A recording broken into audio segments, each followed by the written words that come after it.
these are the 6 mistakes I made with the power system. First mistake that I made. Well, when I bought the solar panels, I thought, well, what's so difficult? No, you just connect the solar panels and then connect them to this new power bank that I bought. It's a power bank with an inverter. It's called like a smart power station. This Blue 80 AC 180 that we store here in this closet. Is stored here. It is as simple as taking the solar panels and plugging them into the Blue 80.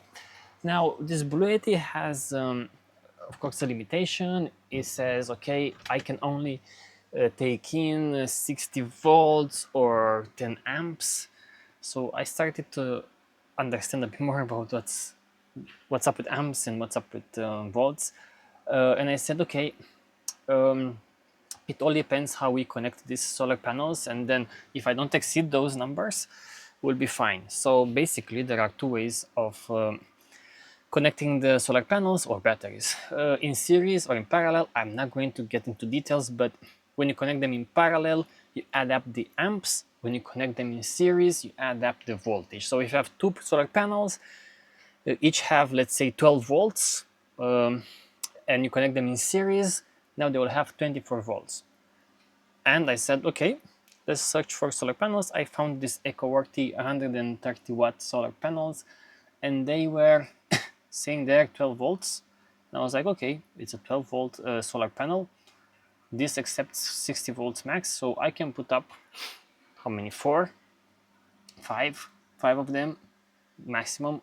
If each is 12 volts, 12 times 5 equals 60, right? Perfect. I said, the panel is 130 watts, so imagine that I can put many hundreds of watts of solar panels just for this Blue 80. And that was the main plan. That was our main battery, the only battery we had, this Blue 80. And I ordered 2 panels. I said, okay, let's see how we do with 2 panels for now, because we'll buy more later. And then when I bought these 2 panels, I measured the voltage, and each panel was like 20, 24 volts. And I was like, what? It says 12 volts. How come it's 24 volts? And that was my first mistake, because they advertise them as solar panels for 12 volt systems.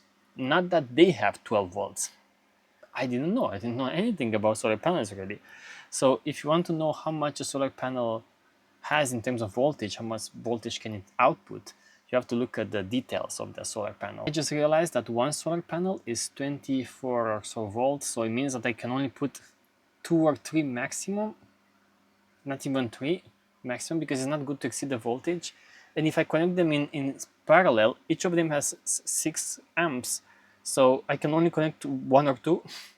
So I just realized that I fucked it up, and this power bank, power system, whatever, power battery, cannot take in more than 2 of those solar panels. So we got stuck with 2 solar panels, 260 watts.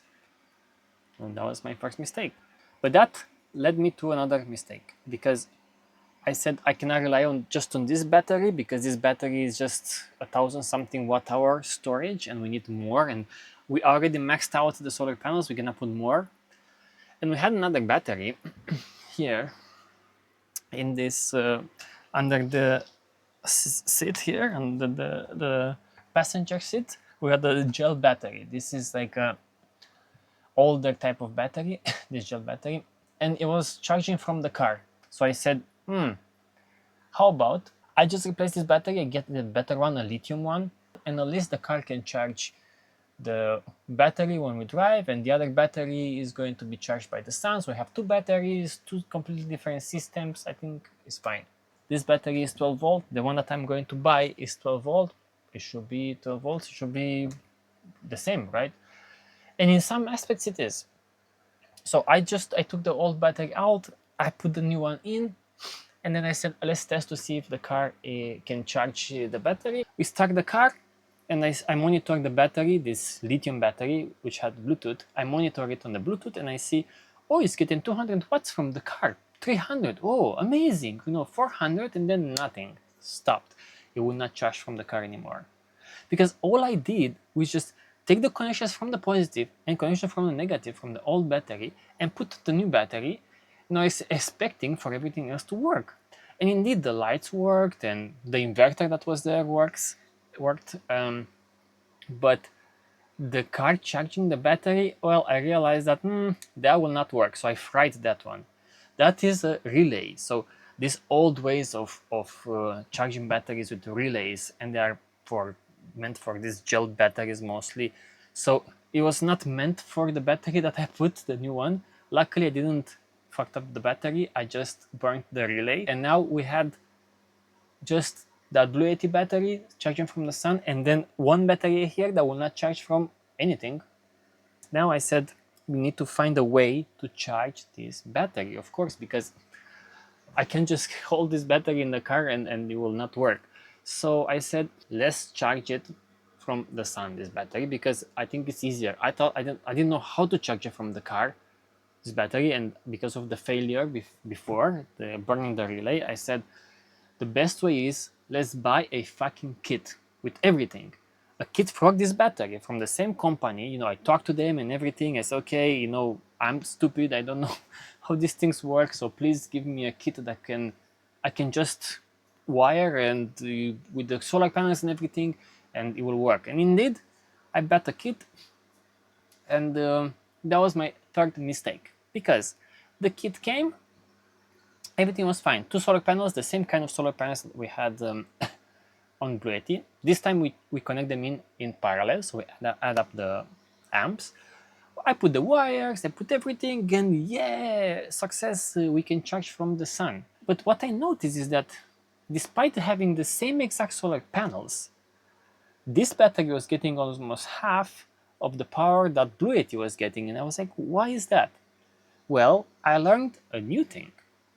And the new thing is that not all solar controllers are the same. You see, here it's a blue solar controller. This blue one is from Victron. This is what I bought eventually because the kit that they sent me came with is another controller here I have. So that controller that came with the kit, it was actually a shittier version of a controller that I didn't know. I thought it's a controller, a solar controller, a solar controller. It all depends how much amps and voltage can take in and spit out. But this was a PWM or whatever how they are called, not an MPPT controller. So I realized that there are two kinds of controllers. This MPPT is much better, and the one that I got from the kit is shittier. No wonder the kit was cheaper. So I was, oh my god, and this is limited now, this controller, I cannot even put more solar panels, so I was again limited, I was like, oh shit, eventually, I bought a different controller, this Victron controller, but yeah, that was my third mistake, the fact that solar controllers are not all the same. But next mistake, because we have three more mistakes, it is the same with inverters. We had an inverter here that was 300 watts, and it was working, kind of it was working. I mean, we can charge the laptops, but we couldn't put the fridge on and also a laptop because it will exceed that 300 watts power that it could suck out of the battery. So it was a very small inverter. It was very noisy. It was like terrible. And when I looked at the inverter, it said there that it's meant for gel batteries. So I was like, come on, really? There are inverters just made for gel batteries? I didn't hear about these things before, and I looked at a bunch of videos and tutorials and all of that, and I never heard anyone talking about this thing. So I said, okay, we'll buy an inverter that is bigger and is meant for these lithium batteries. I bought a 500 watt inverter. It was saying 500 to 1000 watt inverter. And I said, I think this is enough for us because we don't consume more than 500 watts at once. I think it's all fine. We bought that inverter. I put it in, everything fine. But when it will exceed 350 or so watts, the inverter will shut down. I was like, come on, what is happening?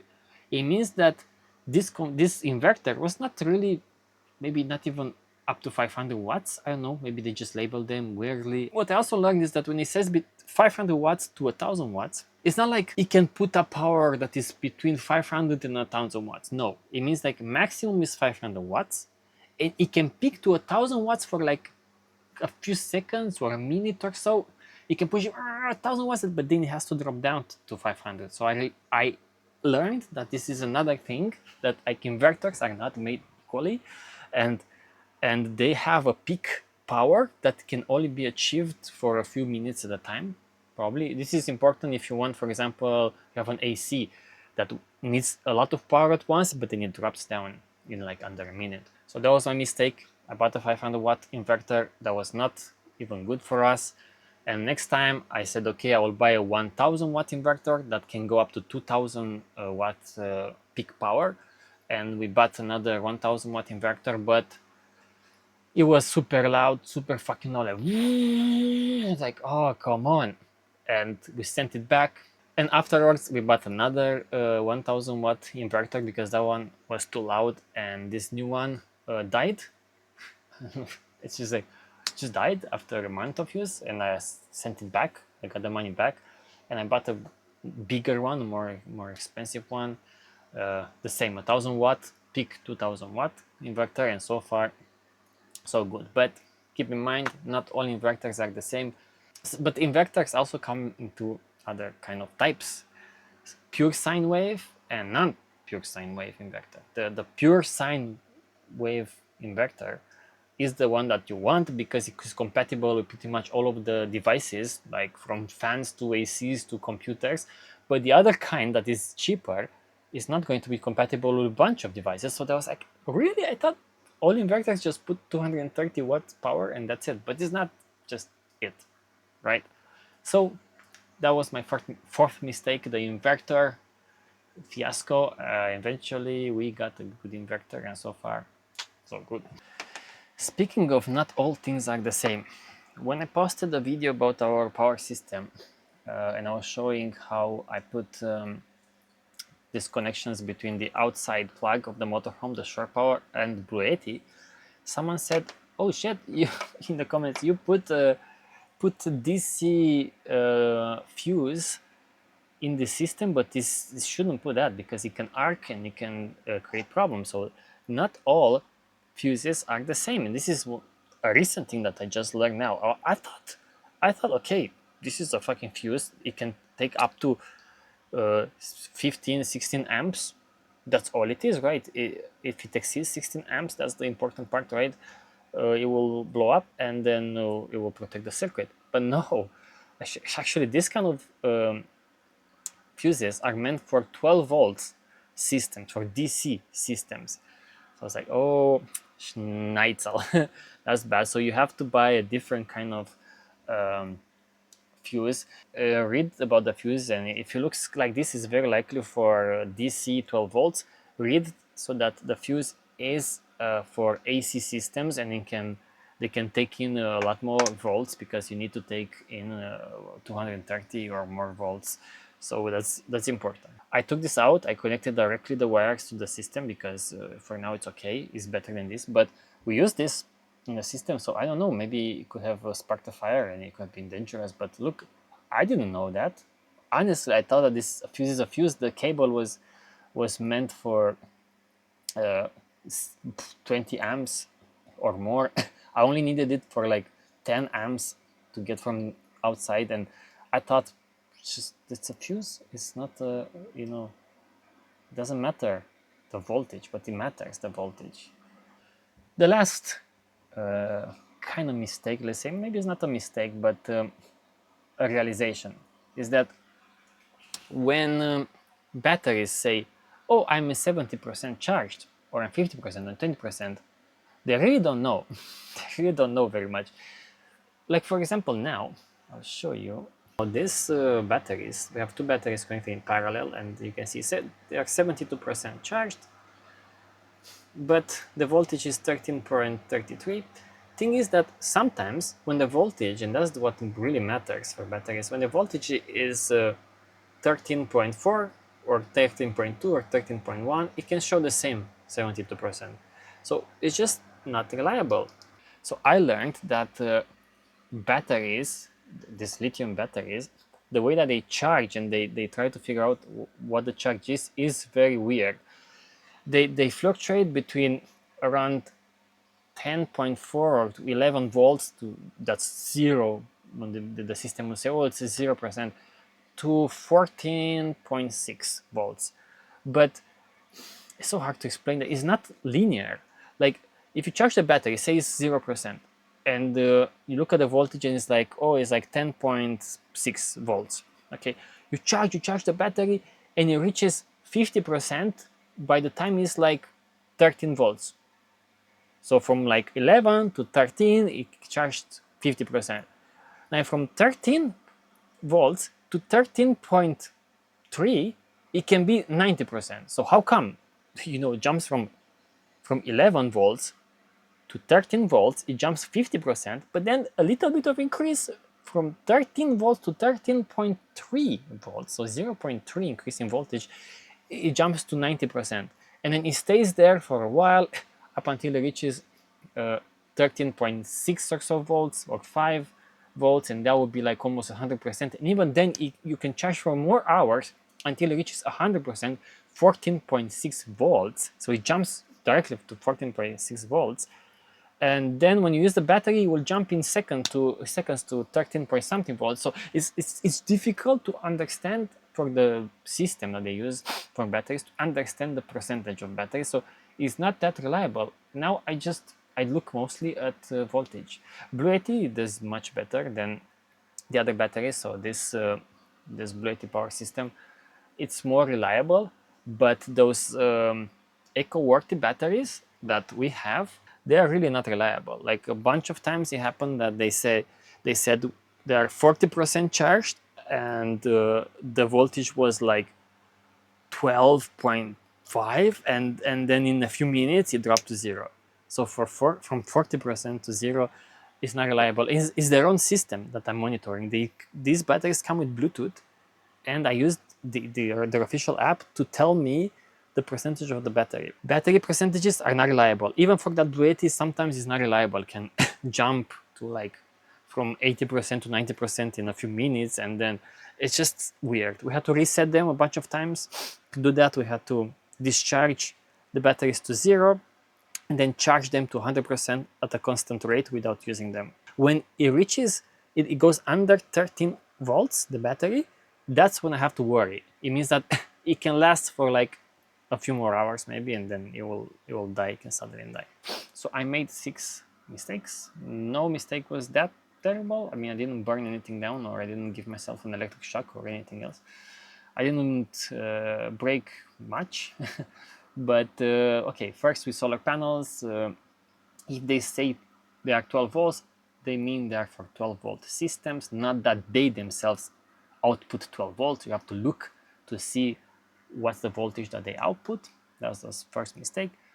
The second mistake, you cannot replace a gel battery with a lithium battery and think that everything will work fine. You have to be careful what systems are connected to your gel battery. So it's a bit of a work there to understand.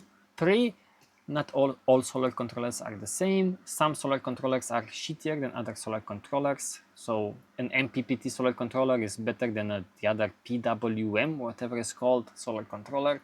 And inverters are not all the same. Look carefully at the normal power and peak power of an inverter, and make sure it's a pure sine wave inverter. Fuses are also not the same. There are fuses for different kind of voltages, not just amps are there important, but also the voltage of a fuse. So don't be an idiot like me. And thank you to the guy who made me aware of this. And lastly, you cannot rely on the percentage of a battery. It's better sometimes to look at the voltage. I'm still learning, it seems. But yeah, it's not that easy.